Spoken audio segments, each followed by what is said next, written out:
International Business Program, Masters of Commerce, second semester, Mangalore University, Session 3. International Business Environment. In this session, you're going to learn the macroeconomic and the components of macroeconomic environment. Learning objective. To learn about the macroeconomic environment, session outcome. The students are able to gain knowledge on different components of macro environment. As stated earlier, a company and the forces of its microenvironment operate in a larger macro environment of forces that shape opportunities and pose threats to the company. The macro forces are generally more controllable than the micro forces. A sketch picture of the important macro environmental forces is given in the PPT. The first environment macroeconomic force is the economic environment. Economic conditions, economic policies, and the economic system are the important external factors that constitute the economic environment of a business. The economic conditions of a country, for example, the nature of the economy, the stage of the development of the economy, economic resources, the level of income, the distribution of income and assets, etc., are among the very important determinants of business strategies. In a developing country, the low income may be the reason for the very low demand for a product. The sale of a product for which the demand is income elastic naturally increases with an increase in income. But a firm is unable to increase the purchasing power of the people to generate a higher demand for its product. Hence, it may have to reduce the price of the product to increase the sales.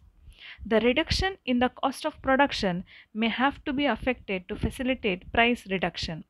It may even be necessary to invent or develop a new low cost product to suit the low income market. Thus, Colgate designed a simple hand driven, inexpensive washing machine for low income buyers in the less developed countries. Similarly, the National Cash Register Company took an innovative step toward by developing a crank operated cash register that would sell at the half cost of the modern cash register, and this was well received in a number of developing countries. In countries where investment and income are steadily and rapidly rising, business prospects are generally bright and further investments are encouraged. There are a number of economists and businessmen who feel that the developed countries are no longer worthwhile propositions for the investment because these economies have reached more or less saturation levels in certain respects. In developed economies, replacement demand accounts for a considerable part of the total demand for many consumer durables, whereas the replacement demand is negligible in the developing countries. The economic policy of the government, needless to say, has a very great impact on business. Some types or categories of business are favorably affected by the government policy, some adversely affected, while it is neutral in respect of others. For example, a restrictive import policy or a policy of protecting the home industries may greatly help the import competing industries. Similarly, an industry that falls within the priority sector in terms of government policy may get a number of incentives and other positive support from the government, whereas those industries which are regarded as inessential may have the odds against them. In India, the government's concern about the concentration of economic power restricted the role of the large industrial houses and foreign concerns to the core sector, the heavy investment sector, the export sector, and the backward regions. The monetary and fiscal policies, by the incentives and disincentives they offer, and by their neutrality, also affect the business in different ways. An industrial undertaking may be able to take advantage of external economies by locating itself in a large city, but the government of India's policy was to discourage industrial location in such places and constrain or persuade industries undertaking a backward area location may have many disadvantages. However, the incentives available for units located in these backward areas may compensate them for these disadvantages at least to some extent. According to the industrial policy of the Government of India until July 1991, the development of 17 of the most important industries were reserved for the state. In the development of another 12 major industries, the state was to play a dominant role. In the remaining industries, cooperative enterprises, joint sector enterprises, and small scale units were to get preferential treatment over large entrepreneurs in the private sector. The government policy thus limited the scope of private business. However, the new policy ushered in since July 1991 has wide opened many of the industries for the private sector. The scope of international business depends to a large extent on the economic system. At one end, there are the free market economies or capitalist economies, and at the other end are the centrally planned economies or communist countries. In between these two are the mixed economies. Within the mixed economic system itself, there are wide variations. The freedom of private enterprise is the greatest in the free market economy, which is characterized by certain assumptions. The completely free market economy, however, is an abstract system rather than a real one. Today, even the so called market economies are subject to a number of government regulations. Countries like the US, Japan, Australia, Canada, and member countries of the EEC are regarded as the market economies.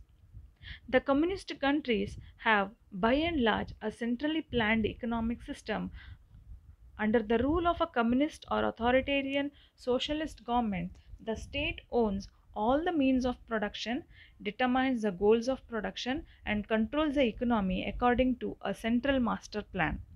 There is hardly any consumer sovereignty in a centrally planned economy, unlike in the free market economy.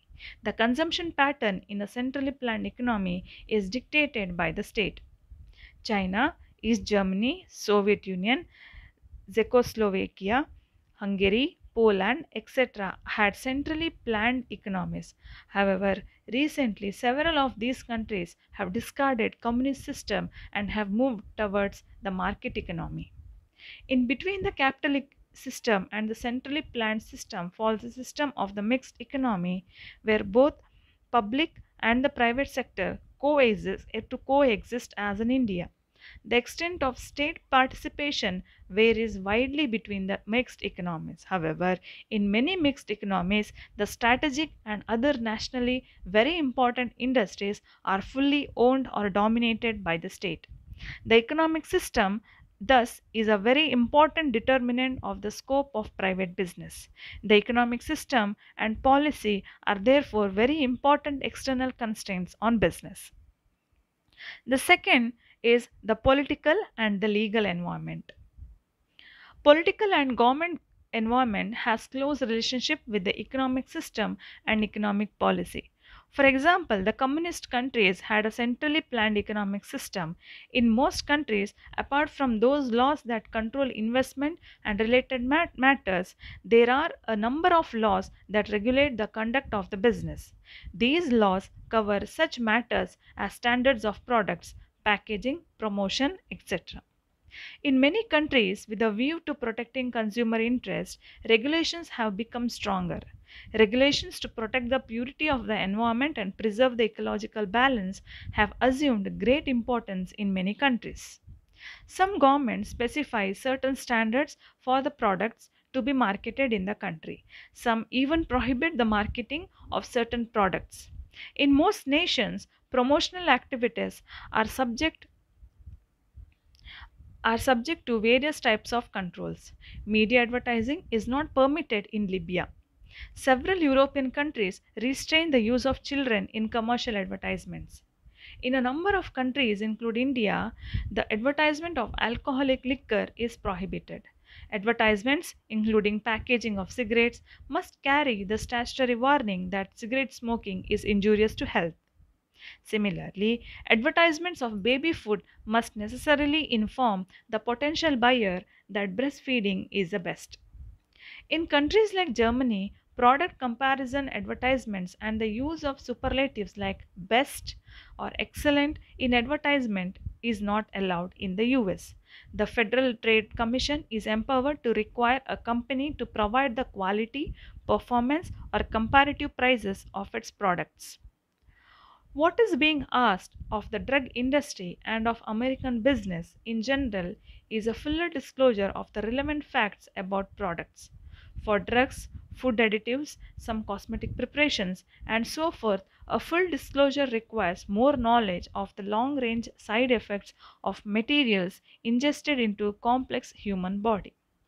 For American industry as a whole, greater candor has been called for under such legislation as Truth in Lending and Fair Packaging Act, under administrative decrees such as the warning requirement on cigarette packages and advertising, under the threats to private damage suits using the common law concepts of warranty, and under voluntary programs such as unit pricing and listing nutritional contents of food.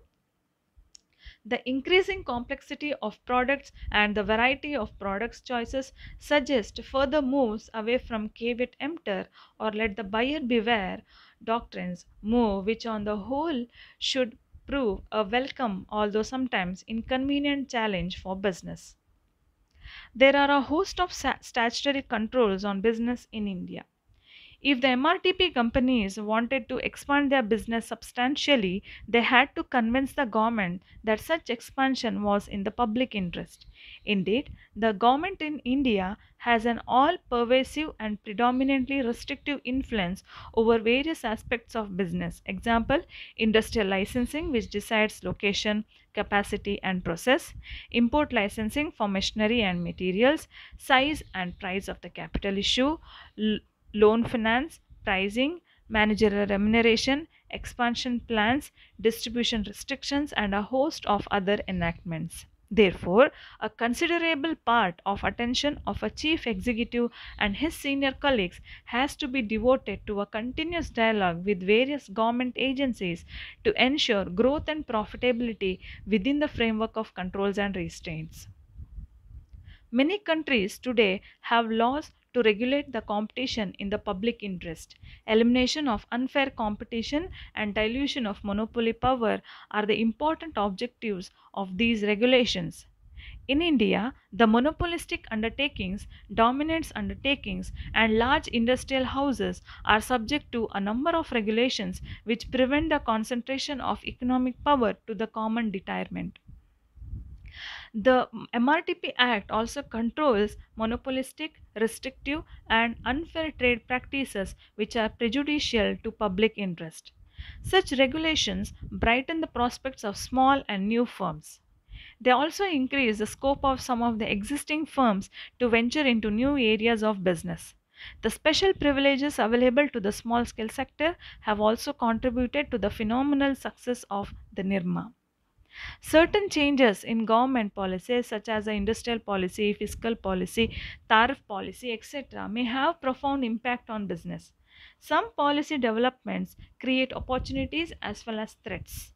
In other words, a development which brightens the prospects of some enterprises may pose a threat to some others. For example, the industrial policy liberalizations in India, particularly around the mid 80s, have opened up new opportunities and threats. They have provided a lot of opportunities to a large number of enterprises to diversify and to make their product mix better. But they have also given rise to serious threat to many existing products by way of increased competitions. Many sellers market have given way to buyers market. Even products which were seldom advertised have come to be promoted very heavily. This battle for the market has provided a splendid opportunity for the advertising industry. Advertising billing has been increasing substantially. The third macro environment is the socio-cultural environment. The socio-cultural fabric is an important environmental factor that should be analyzed while formulating business strategies. The cost of ignoring the customs, traditions, taboos, tastes, and preferences, etc., of people could be very high. The buying and consumption habits of the people, their language, beliefs and values, customs and traditions, tastes and preferences, education are all the factors that affect the business. For a business to be successful, its strategy should be the one that is appropriate in the socio-cultural environment. The marketing mix will have to be so designed as best to suit the environmental characteristics of the market. In Thailand, Helen Curtis switched to black shampoo because Thai women felt that it made their hair look glossier. Nestle, a Swiss multinational company, today brews more than 40 varieties of instant coffee to satisfy different national tastes. Even when people of different cultures use the same basic product, the mode of consumption, conditions of use, purpose of use, or the perceptions of the product attributed may vary so much so that the product attributes method of presentation, positioning, or method of promoting the product may have to be vary to suit the characteristics of different markets. For example, the two most important foreign markets for Indian shrimp are the US and Japan. The product attributes for the success of the product in these two markets differ. In the US market, correct weigh and bacteriological factors are more important rather than eye appeal, color, uniformity of size, and arrangement of the shrimp, which are very important in Japan. Similarly, the mode of consumption of tuna, another seafood export from India, differs between the US and European countries. Tuna fish sandwiches, an American favorite which accounts for about 80% of American tuna consumption, have little appeal in high tuna consumption. European countries where people eat it right from the can. A very interesting example is that of the a very interesting example is that of Vicks VapoRub, the particular pain balm which is used as a mosquito repellent in some of the tropical areas. The differences in languages sometimes pose a serious problem, even necessitating a change in the brand name. Preeti was perhaps a good brand name in India, but it did not suit the overseas market, and hence it was appropriate to adopt Prestige for the overseas market. Chevrolet brand name Nova in Spanish means it doesn't go. In Japanese, General Motors Body by Fisher translates as Corpse by Fisher. In Japanese again, 3M's slogan Sticks like crazy translates as sticks foolishly. In some languages, Pepsi Cola slogan Come Alive translates as Come Out of the Grave. The values and beliefs associated with color vary significantly between the different cultures. Blue, considered feminine and warm in Holland, is regarded as masculine and cold in Sweden. Green is a favorite color in the Muslim world, but in Malaysia it is associated with illness. White indicates death and mourning in China and Korea, but in some countries it expresses happiness and is a color of the wedding dress of the bride. Red is a popular color in the communist countries, but many African countries have a national distaste for red color. Social inertia and associated factors come in the way of the proportion of certain products, services, or ideas. We come across such social stigmas in the marketing of family planning ideas, use of biogas for cooking, etc. In such circumstances, the success of marketing depends to a very large extent on the success in changing social attitudes or value systems. There are also number of demographic factors such as age and sex composition of population, family size, habitat, religion, etc., which influence the business. While dealing with the social environment, we must also consider the social environment of the business, which encompasses its social responsibility and the alertness or vigilance of the consumers and of society at large. The societal environment has assumed greater importance in recent years. As Barker observes, business traditionally has been held responsible for quantities, for the supply of goods and jobs, for costs, price, wages, hours of works, and for standards of living. Today, however, business is being asked to take a responsibility for the quality of life in our society. The expectation is that business, in addition to its traditional accountability for economic performance and results, will concern itself with the health of the society, that will come up with the cures of the ills that currently beset us, and indeed will find ways of anticipating and preventing future problems in these areas. As Stern Secondly points out, the more educated the society becomes, the more interdependent it becomes, and the more discretionary the use of its resources, the more marketing will become enmeshed in social issues. Marketing personnel are at interface between the company and society. In this position, they have the responsibility not merely for designing a competitive marketing strategy, but for sensitizing business to the social as well as the public demand of society. The fourth environment is the demographic environment. Demographic factors like the size, growth rate, age composition, sex composition, etc. of the population, family size, economic stratification of the population, educational levels, languages, caste, religion, etc. are all the factors that are relevant to the business. Demographic factors such as size of the population, population growth rate, age composition, life expectancy, family size, spatial dispersal, occupational status, employment pattern, etc., affect the demand for goods and services. Markets with growing population and income are growth markets, but the decline in the birth rates in countries like the US have affected the demand for baby products. Johnson and Johnson have overcome this problem by repositioning their products like baby shampoo and baby soap, promoting them also to be adult segment particularly to the females. A rapidly increasing population indicates a growing demand for many products. High population growth rate also indicates an enormous increase in labor supply. When the Western countries experienced the Industrial Revolution, they had the problem of labor supply, for the population growth rate was comparatively low. Labor shortage and rising wages encouraged the growth of labor saving technologies and automation. But most developing countries of today are experiencing a population explosion and a situation of labor surplus. The governments of developing countries therefore encourage labor intensive methods of production.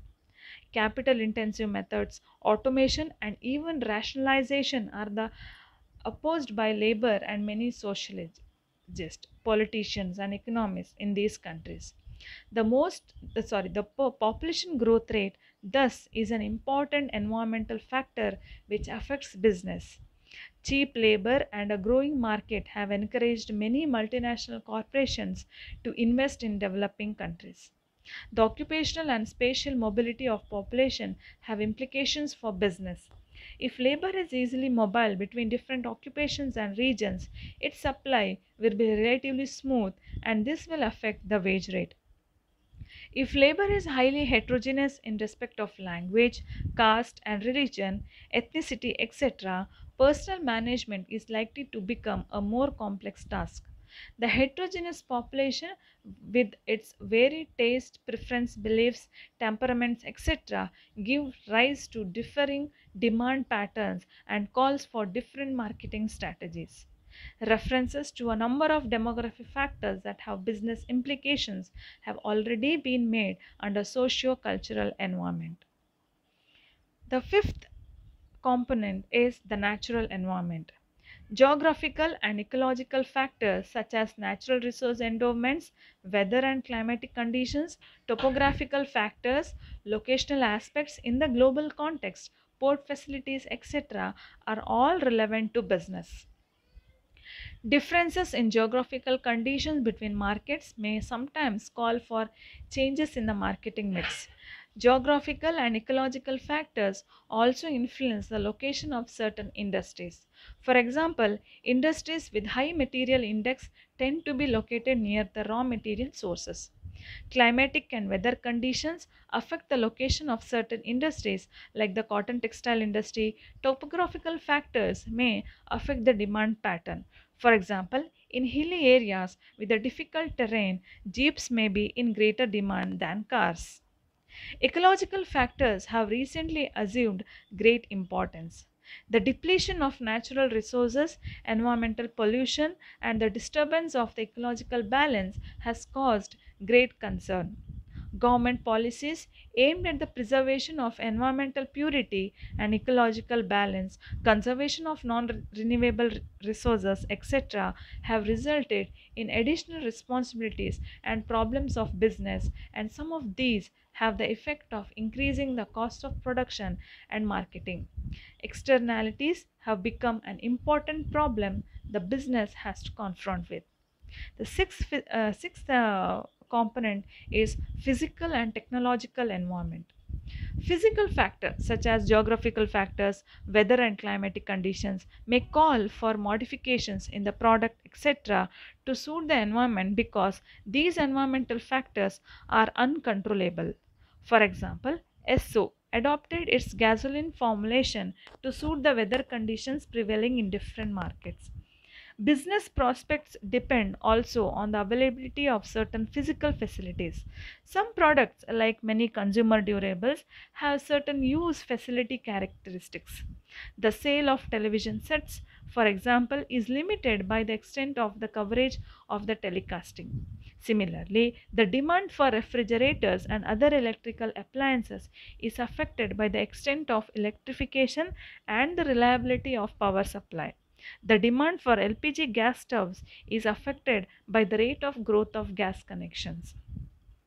Technological factors sometimes pose problems. A firm which is unable to cope with the technological changes may not survive. Further, the differing technological environment of different markets or countries may call for product modifications. For example, many appliances and instruments in the US are designed for 110 volts, but this needs to be converted into 240 volts in countries which have that power system. Technological developments may increase the demand for some existing products. For example, voltage stabilizers help increase the sale of electrical appliances in markets characterized by frequent voltage fluctuations in power supply. However, the introduction of TVs, fridges, etc. with inbuilt voltage stabilizer adversely affects the demand for voltage stabilizers. Advances in the technologies of food processing and preservation, packaging, etc., have facilitated product improvements and introduction of new products and have considerably improved the marketability of products. The television has added a new dimension of product promotion. The advent of TV and VCP VCR has, however, adversely affected the cinema theaters. The fast changes in technologies also create problems for enterprises as they render plants and products obsolete quickly. Product market technology matrix generally has a much shorter life today than in the past. It is particularly so in the international marketing context. It may be interesting to note that almost half of Hindustan Lever's 1980 export business did not exist in 1987. In fact, as much as a third of the company's 1987 turnover was from products and markets which were under 3 years of age. And the last component of macro environment is the international environment. The international environment is very important from the point of view of certain categories of business. It is particularly important for industries directly depending on imports or exports and import competing industries. For example, a recession in foreign markets or the adoption of protectionist policies by foreign nations may create difficulties for industries depending on exports.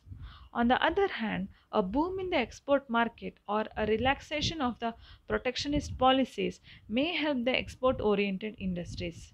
A liberalization of imports may help some industries which use imported items but may adversely affect import competing industries.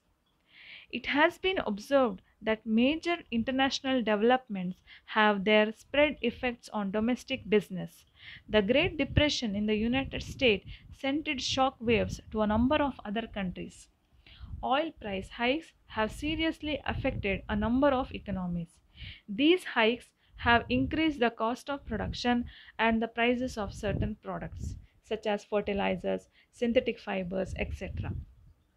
The high oil price has led to an increase in the demand for automobile models that economize energy consumption. The oil crisis also prompted some companies resort to demarketing.